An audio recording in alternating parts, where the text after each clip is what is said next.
Property नहीं extend करेंगे। Property हमारी कितनी हो गई भाई? 8 हो गई। ठीक है, तो प्रॉपर्टी नहीं लेंगे अब, ये तो बढ़ती चली जाएगी। हम नया एक हेडिंग ले लेते हैं, better to have a new heading. Okay, तो आप लोग लिखो फटाफट, integrated rate equation for first order. ये लो, आप कहोगे सर ये तो हो गया।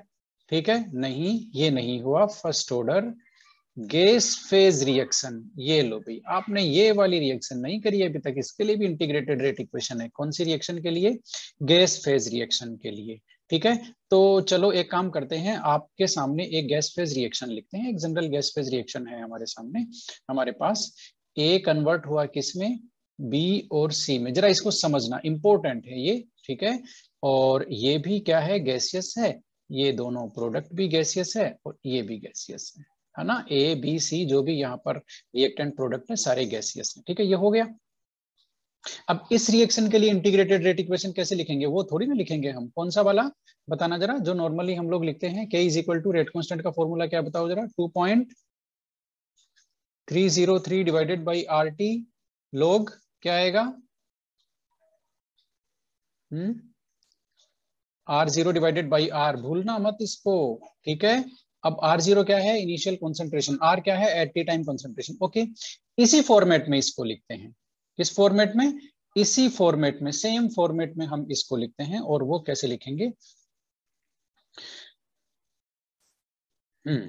वो किस तरह से लिखते हैं हम लोग? ये बहुत इजी है। आप लोग लिखेंगे K is equal to 2.303 divided by T। इतने में तो कोई डाउट नहीं है, लॉग भी लगा देते हैं, इतने में भी कोई डाउट नहीं है।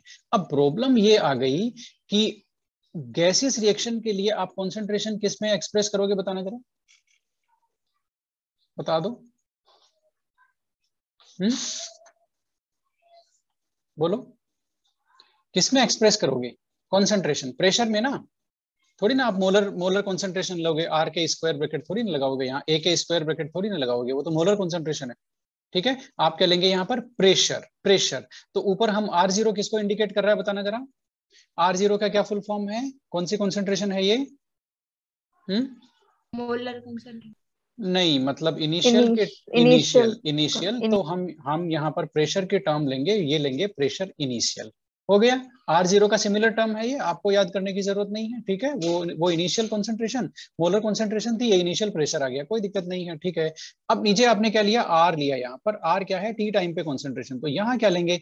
यहाँ टी टाइम पे प्रेशर ले लेते हैं। अच्छा, किसका लें? किसका लें? ये दिक्कत हो गई। किसका लें भाई? रिएक्टेंट का लें या प्रोडक्ट को भी शामिल करें? बताओ। वहां आर क्या है? केवल रिएक्टेंट की कॉन्सेंट्रेशन है ना टी टाइम पे।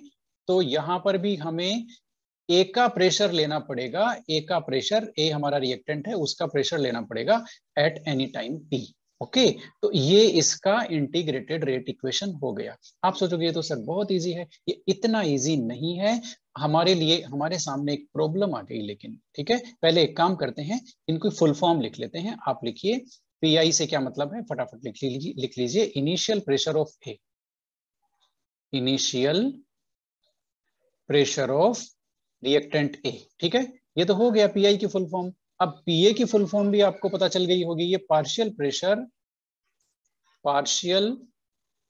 Pressure of A at T time, या एट टाइम टी, कुछ भी लिख लो। ठीक है, बात समझ में आ गई। ये तो इनकी फुल फॉर्म हो गई। अब लेकिन एक प्रॉब्लम आ गई। प्रॉब्लम क्या आई? ये इक्वेशन जितना दिख रहा है इजी, उतना इजी है नहीं। ठीक है, कैसे इजी नहीं है? क्योंकि इस इक्वेशन में आ गई टर्म पीए की, और पीए को कैलकुलेट करना थोड़ा सा मुश्किल है। क्यों मुश्किल है? क्योंकि ये हमारी रिएक्शन है गैसियस रिएक्शन। इसमें सारे प्रोडक्ट और सारे रिएक्टेंट क्या है? गैसियस है। अब यदि हम लोग प्रेशर मेजर करेंगे तो वो हमारा टोटल प्रेशर होगा, वो इंडिविजुअल का प्रेशर थोड़ी ना होगा। हमें यहाँ इंडिविजुअल रिएक्टेंट के प्रेशर की वैल्यू चाहिए, पीए चाहिए हमें। ठीक है, जबकि आप इस रिएक्शन मिक्सचर का प्रेशर कैलकुलेट करेंगे तो वो उसमें किस किस का कंट्रीब्यूशन होगा? बी का और सी का भी होगा, ये भी तो गैसियस हैं। तो यहां हो गई प्रॉब्लम। इसलिए पीए को कैलकुलेट करना मुश्किल है, इसलिए पीए को हमें चेंज करना होगा। चेंज मतलब इसकी वैल्यू फाइंड करनी होगी। ठीक है, तो पीए की वैल्यू फाइंड करेंगे और नया इक्वेशन डेराइव करेंगे, वो होगा हमारा फाइनल इक्वेशन। ये तो एक जनरल इक्वेशन है। यहाँ पर प्रॉब्लम मैंने आपको बता दी है कि पीए के साथ क्या दिक्कत है, वो इंडिविजुअल का है, जबकि हमारे लिए इजी क्या रहेगा कि हम टोटल प्रेशर कैलकुलेट कर लें, है ना, जिसमें बी और सी जो आपके प्रोडक्ट हैं, है ना, उनका भी कॉन्ट्रीब्यूशन होगा। ओके, तो हम टोटल प्रेशर हमारे लिए वो करना इजी है, इसलिए हम ये जो रिएक्शन है ना, इसमें एक टर्म और इंसर्ट करेंगे, टोटल प्रेशर। इसको आप लोग लिख लो, पीटी क्या है, total pressure at time T, at time T. ठीक है, ये टोटल प्रेशर है। तो हमारे लिए टीए के कंपैरिजन में टोटल प्रेशर मेजर करना ज्यादा इजी है। ठीक है, लेकिन इसलिए हम जो टीए, ये जो इक्वेशन आपके सामने दिख रही है जिसको मैंने 1 लिखा है, इसको हम, इसमें जो पीए वाली टर्म है, पीए वाली टर्म को रिप्लेस करेंगे पीटी से और देखते हैं पीए की वैल्यू क्या आती है। ओके, तो अब हम लोग देख लेते हैं फटाफट। आप मेरे साथ रहिए और इसको देखते रहिए क्या कर रहे हैं हम लोग। हमें वैल्यू फाइंड करनी है पीए की। आप फटाफट से एक इक्वेशन लिखेंगे और वो इक्वेशन वही है जो आपने अभी लिखी है। ए कन्वर्ट हुआ किसमें, बी में और सी में, हो गया, ये कन्वर्ट हुआ। अब आपका प्रेशर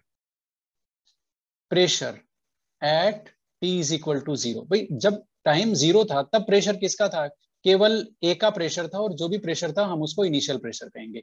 बी का कोई प्रेशर नहीं था, सी का भी कोई प्रेशर नहीं था, ये हमने एटमॉस्फेयर में लिया है पूरा डेटा। बात आपको समझ में आई। लेकिन कुछ टाइम के बाद में आपका क्या हुआ, प्रेशर एट टी टाइम,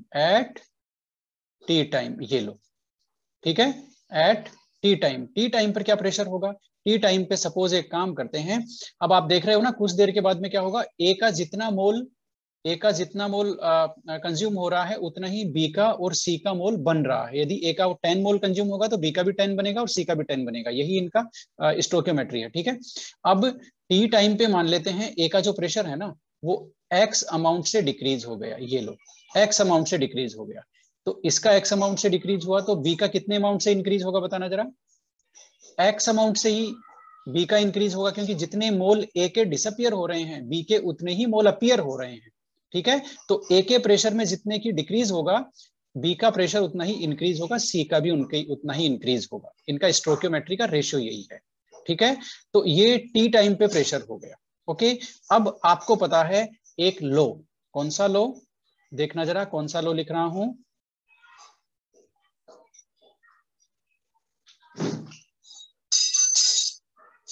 ये किसको पता है बताओ, डॉल्टन्स लॉ पार्शियल प्रेशर, जो आपने पिछले ही साल पढ़ा है, कोई बहुत साल पहले भी नहीं पढ़ा, अभी तो ये साल भर भी नहीं हुआ। ठीक है, डॉल्टन्स लॉ पार्शियल प्रेशर क्या कहता है, बहुत सिंपल है, ये कहता है कि एक गैसेस का मिक्सचर है, ठीक है, नॉन रिएक्टिंग गैसेस का मिक्सचर है। ओके, तो जो टोटल प्रेशर होगा ना वो इंडिविजुअल कंपोनेंट के प्रेशर का सम होगा, और उस प्रेशर को हम क्या बोलेंगे, इंडिविजुअल गैस के प्रेशर को पार्शियल प्रेशर। यानी कि हम ये बोल सकते हैं कि नॉन रिएक्टिंग गैसेस के मिक्सचर में total pressure is the sum of partial pressure of individual component. ठीक है, तो यहां पर आपका जो टोटल प्रेशर है वो किसके सम हो गया, ए का पार्शियल प्रेशर प्लस में बी का पार्शियल प्रेशर प्लस में सी का पार्शियल प्रेशर टी टाइम पे। बात समझ में आ गई है ना, जो टोटल प्रेशर होगा वो इन तीनों के ए बी सी के पार्शियल प्रेशर का सम है। ठीक है, अब आपको बहुत इजी रहेगा, ए की वैल्यू अब देख लो, टी टाइम पे क्या है, ए की value P I minus x plus में बी, पी बी की वैल्यू क्या है ना, उसका पार्शियल प्रेशर कितना है एक्स, इसका कितना है partial pressure x atmosphere ATM. ठीक है, तो अब आप इसको सोल्व कर सकते हो, ये कट गया, एक्स ये माइनस एक्स, ये प्लस एक्स है, कितना बच गया भाई, पी आई प्लस एक्स। ये समझ में आया कि नहीं आया बताना जरा, ये पीटी का फॉर्मूला आ गया, बताओ ये समझ में आ गया आपको। Yes sir. तो फिर x आ गया, तो फिर x की वैल्यू बता दो मुझे, x की वैल्यू क्या हुई, pt माइनस पी आई हो गई क्या, पी आई हो गया x की वैल्यू। अब एक काम करो, ये तो पूरी दुनिया को पता ही है कि P A is equal to P I minus X है कि नहीं है? ये जो जहां मैं गोला कर रहा हूं ये हमारा ए कंपोनेंट यानी कि जो रिएक्टेंट है उसका पार्शियल प्रेशर है, ठीक है। ये बी का पार्शियल प्रेशर है, ओके। ये सी का पार्शियल प्रेशर है। बात समझ में आई आपको? तो पीए की वैल्यू क्या है? पी आई माइनस एक्स, है ना। अब एक्स की वैल्यू रख दो इसमें, एक्स की वैल्यू आप यहां से इसमें रखोगे तो क्या हो जाएगा? P I minus P T minus P I. इसको और सोल्व करोगे तो क्या हो जाएगा? 2 pt माइनस पी आई। किसकी वैल्यू है ये? पीए की वैल्यू है ये। आपको पीए की वैल्यू मिल गई किसकी टर्म सर में? 2 pi आएगा। हाँ 2 pi 2 pi 2 pi, yes yes, good. इसका मतलब तुम देख तो रहे हो, yes 2 pi minus P T, ठीक है, ओके। अब पीए की वैल्यू मिल गई हमें, ठीक है। अब पीए की वैल्यू तो हमें चाहिए थी क्योंकि हमारी प्रॉब्लम ये आई थी कि हम पीए को डायरेक्टली मेजर करना हमारे लिए मुश्किल है। तो हम इनिशियल प्रेशर इजीली मेजर कर सकते हैं, टोटल प्रेशर हम कभी भी मेजर कर सकते हैं, ठीक है। तो हमें पीए की वैल्यू पीआई और पीटी के टर्म्स में मिल गई। अब हम क्या करेंगे, देख लो जरा स्क्रीन पे, देखो क्या हो रहा है। पीए की वैल्यू के को लेकर के हम इस इक्वेशन में रख देंगे। इस इक्वेशन को जान रहे हो? देख लो जरा, और आपको के का नया इक्वेशन मिल जाएगा, रेट इक्वेशन। आप लोग यहाँ लिख भी सकते हो, K is equal to 2.303 divided by T. और किसी का माइक ऑन है उसको बंद कर लो। ये हो गया, ठीक है। अब यहाँ पर पी आई और डिवाइडेड कितना आएगा बताना जरा? 2 pi minus P T, right. ये यस, ये गैस फेज रिएक्शन के लिए आपका इंटीग्रेटेड रेट इक्वेशन है। जरा बच के रहना, धोखा कभी भी हो सकता है। जरा बच के रहना, धोखा कभी भी हो सकता है इस इक्वेशन से। और ये इसको अच्छी तरह से समझाया हुआ है विचारों ने ताकि आपको धोखा नहीं हो, इसलिए आपके सामने आ गई है बुक। आप जान रहे हो कौन सी बुक है ये, ठीक है। और इसको इसमें देखना जरा, एग्जाम्पल नंबर आपका 4.6 है। और ये जो 4.6 है वो जो हमने अभी किया है ना गैस फेज रिएक्शन, कंप्लीटली इस पे डिपेंड कर रहा है, कंप्लीटली, ठीक है। Following data were obtained during first order thermal decomposition of, ये गैसियस है ना, ठीक है। अब इसने क्या करवाया है, calculate the rate constant. Rate constant कैसे निकालोगे भाई? के की इक्वेशन से, यानी कि इंटीग्रेटेड रेट इक्वेशन, ठीक है। अब इंटीग्रेटेड रेट इक्वेशन जो है वो आपको पता होनी चाहिए। अब इन्होंने सेम एनालॉजी जो हमने अभी एनालॉजी की है ना, सेम एनालॉजी से इन्होंने देखो वो निकाला है क्या, इंटीग्रेटेड रेट इक्वेशन निकाली है। ये देखो एक्स की वैल्यू, एक्स की वैल्यू आ गई ना। हमने क्या किया था अभी, पीटी माइनस पी आई, यही तो किया था। हमारे पास पी आई की वैल्यू नहीं थी, यहाँ पी आई की वैल्यू है इनिशियल, ये देखो 0.5, ये पी आई की वैल्यू है, ठीक है। तो ऐसे के ऐसे आ गया, और ये न्यूमेरिकल है और बहुत इंपॉर्टेंट न्यूमेरिकल है। और सेम इक्वेशन इन्होंने डेराइव करके उसमें वैल्यू रख करके ये रेट कांस्टेंट कैलकुलेट किया है। तो आपको ये इस तरह से वैल्यू किस तरह से कैलकुलेट करना है, किसकी, ये जो पीए, पीए यानी कि ये यहाँ पर पीए है, एक्चुअल में रिएक्टेंट को हमने ए बोला था ना, तो ये पीए है, ये पीए है, ठीक है। इसकी वैल्यू जो इन्होंने ये कैलकुलेट की है ये आपको आनी चाहिए, ये आपको आनी चाहिए, मतलब आनी ही चाहिए। हमारे केस में क्या आया था वैल्यू, जरा देखना। हमारे केस में क्या आया था, 2 pi माइनस पीटी, यही आया था ना। Minus PT. इनके केस में देखना जरा क्या आया है, 1.5 माइनस 2 pt, 1.5 माइनस 2 pt। ये वेरिएशन है किसकी वजह से, इन्होंने वैल्यूज दी है, वैल्यूज दी है। और यहाँ पर चेंज देखना क्या है, आप लोगों को थोड़ा सा सरप्राइज होगा कि धोखा कभी भी हो सकता है। कैसे हो सकता है मैं बताता हूँ। ये जो 1.5 है ना, ये मेरे को सारा कंट्रोल जेड हो गया, कोई बात नहीं।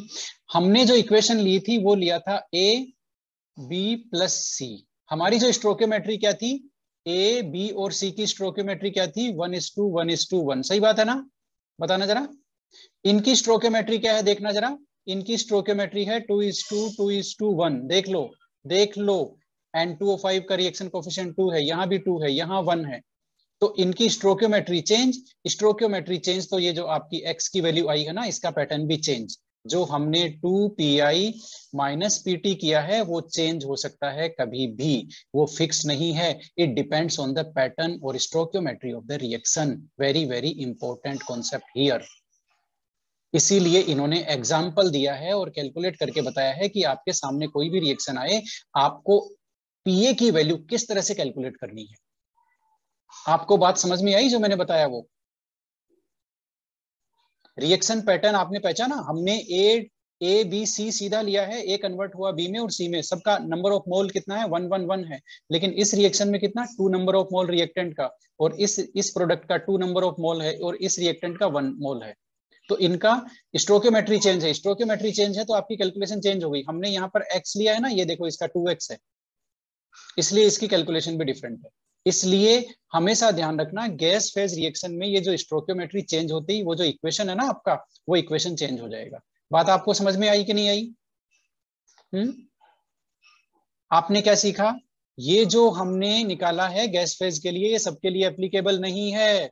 This is exclusively for the reactions which follow this general reaction. जो इस जनरल रिएक्शन को फॉलो कर रही है, गैसियस रिएक्शन है, केवल उन्हीं के लिए है ये, not for all gaseous reactions. It is clear now? बता दो फटाफट, चलते हैं आगे। चलें आगे? बता भी दो, कुछ समझ में आ भी रहा है या 2 दिन हमारा जो है आ रहा है सर। हमारा जो